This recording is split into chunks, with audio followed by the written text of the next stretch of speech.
Where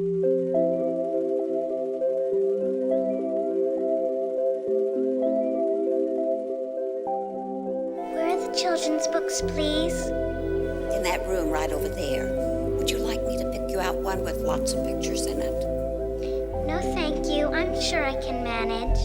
Today I want to list a few book recommendations for aspiring and working directors and filmmakers in general.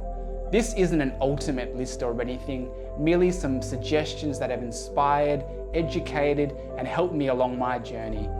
The books I'm going to list, as you'll see, aren't all specifically related to the immediate craft of directing. Only a few are. I'm sure there are craft books on blocking or working on set and all the other facets of directing. This is a list that encompasses concepts of discipline, communication, and reflection on the role and filmmaking at large. So without further ado, let's start with two obvious choices.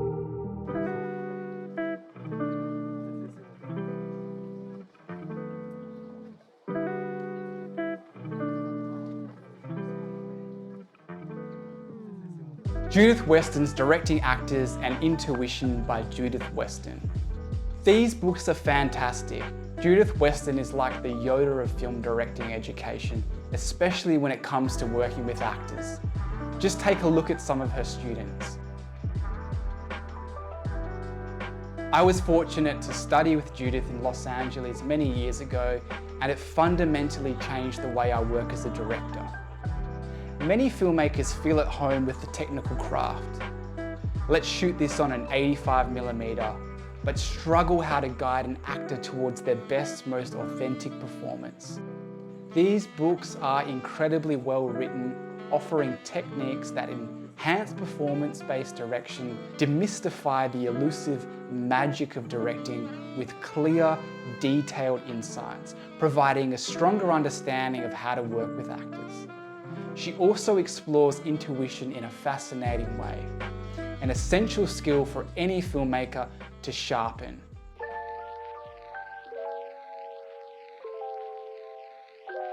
Cinema 1, The Movement Image.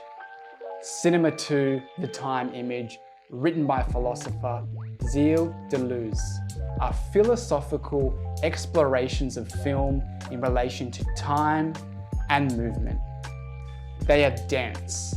In fact, the most dense of my suggestions. The first book, Cinema 1, The Movement Image, argues that classical cinema pre-World War II is all about movement and action, with characters reacting logically to their surroundings in a sensory motor flow. He breaks it down into three types of movement images: the perception image, what characters see; the action image, how they respond; and the affection image, their internal emotional state. Filmmakers like Eisenstein, and specifically Hitchcock, are used as exemplars in this text because of their tight cause and effect storytelling to keep things moving.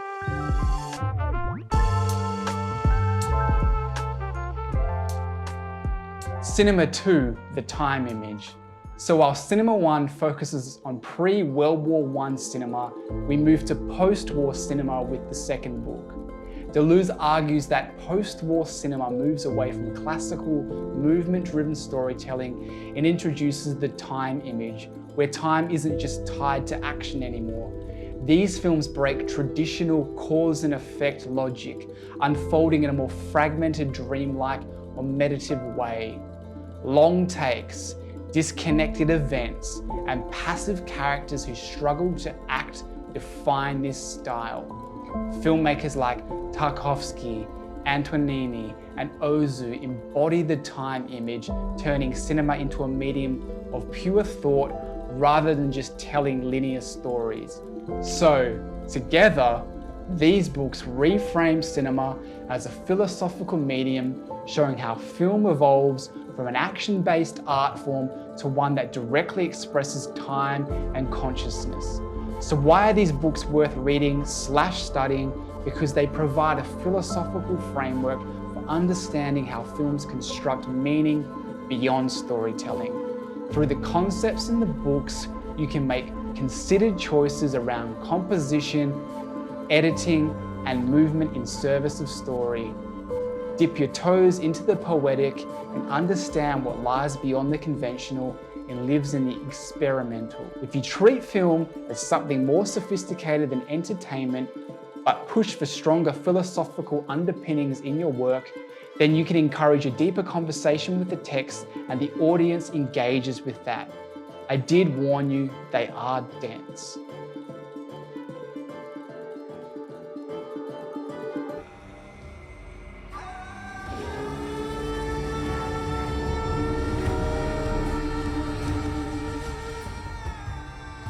Musashi.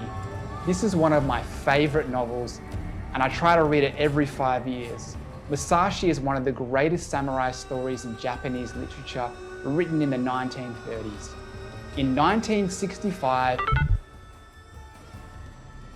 the great samurai himself wrote the Book of Five Rings, a guide to combat and strategy. It's still used today for personal development and in business. But Musashi is an absolute epic. A young rebellious teen grows into one of the most important samurai and philosophers of all time. So why is this book valuable to aspiring directors, you might ask?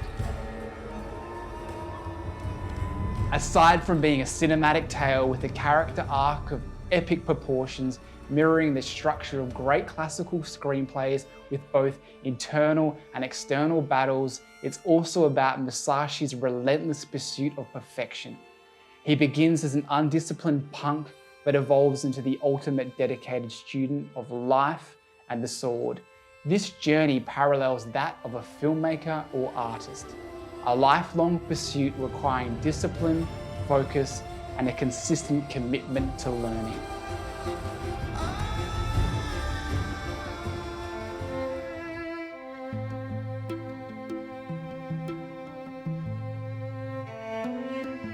The Remains of the Day.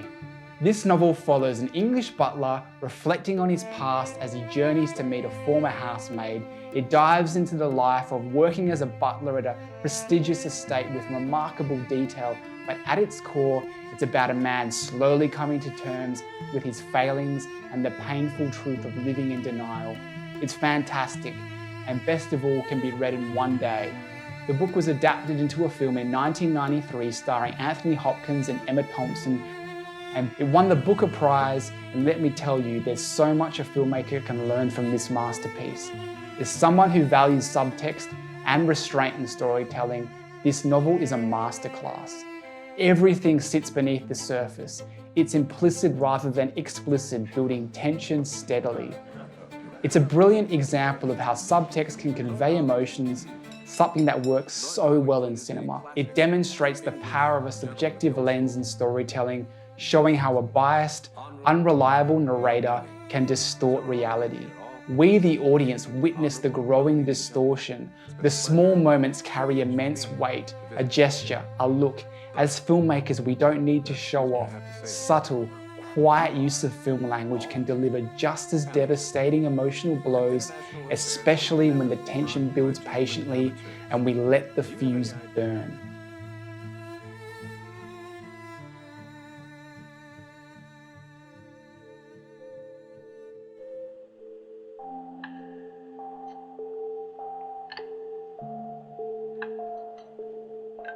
You're probably familiar with Paul Schrader, the screenwriter behind Taxi Driver and Raging Bull, but he's also a great film director in his own right with films like First Reformed. He's still actively making work today.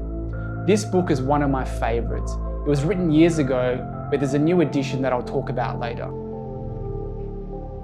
It examines the work of two of my biggest inspirations as a director, Ozu and Bresson, and explores a style of filmmaking built on restraint, minimalism, and spiritual depth. So why read it? Because it's a brilliant study of minimalist filmmaking. What happens when you strip a film down to its bones? What happens emotionally? Stillness, silence, reduced pacing, static shots.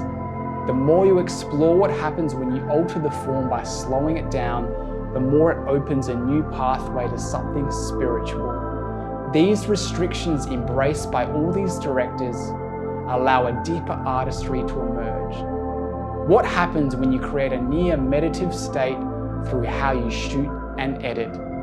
Tone and rhythm are some of the most elusive yet powerful tools a filmmaker can control, and this book dives deep into that world.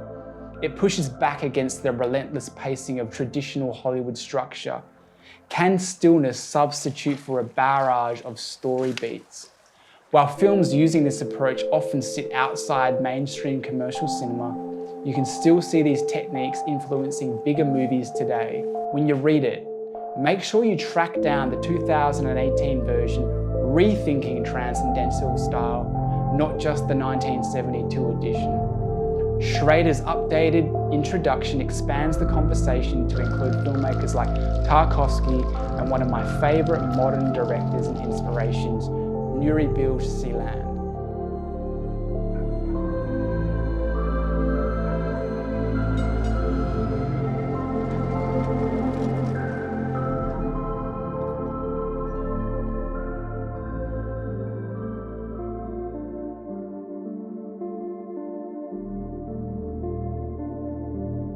Daniel Chandler, Semiotics Basics. Get out of my house. When someone slams a door after talking to you, they're not just closing it, they're communicating something else. They're pissed off.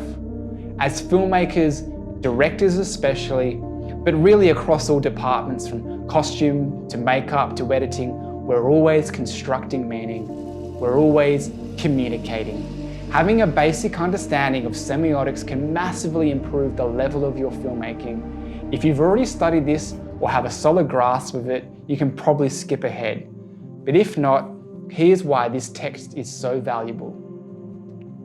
It's not wildly convoluted for the sake of gatekeeping. It's a well-written foundational book that helps you understand how meaning is created and interpreted through signs, symbols, and visual language. With a solid understanding of semiotics, you can start making precise, intentional choices that support your themes and emotional beats. Every choice, from color to how you frame a shot, is an opportunity to communicate meaning. You can deploy motifs, recurring images, and symbolic gestures to add depth and layered resonance to your work. Everything in a film is a chance to enhance meaning. Understanding this will radically reshape how you approach your mise-en-scene. By studying how filmmakers have historically communicated with their audiences through genre conventions, visual codes, and symbolic language, you gain the tools to either subvert those traditions or lead into them consciously.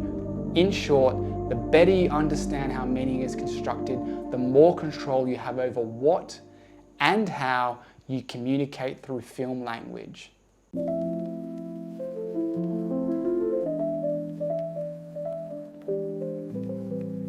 I use these teachings a lot when constructing characters and screenwriting, and it comes from this book.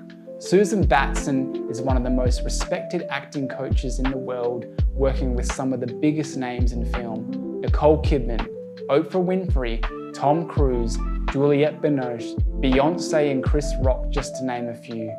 One of her key ideas is built around three core elements: persona, need, and flaws.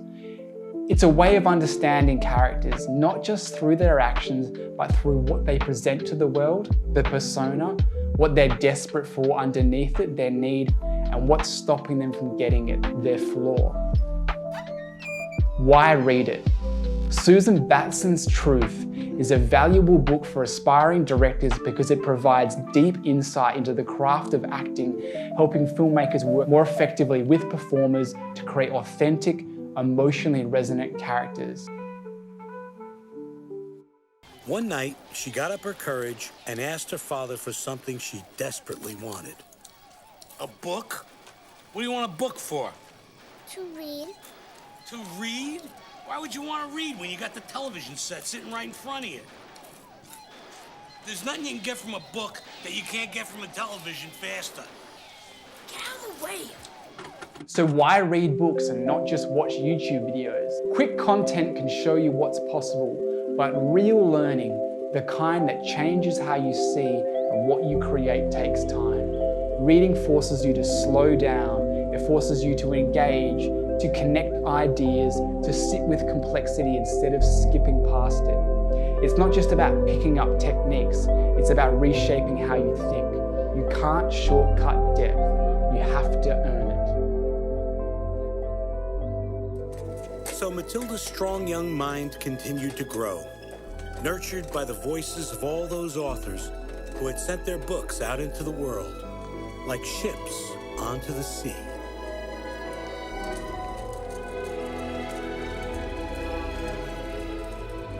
Here's a bunch of other book recommendations.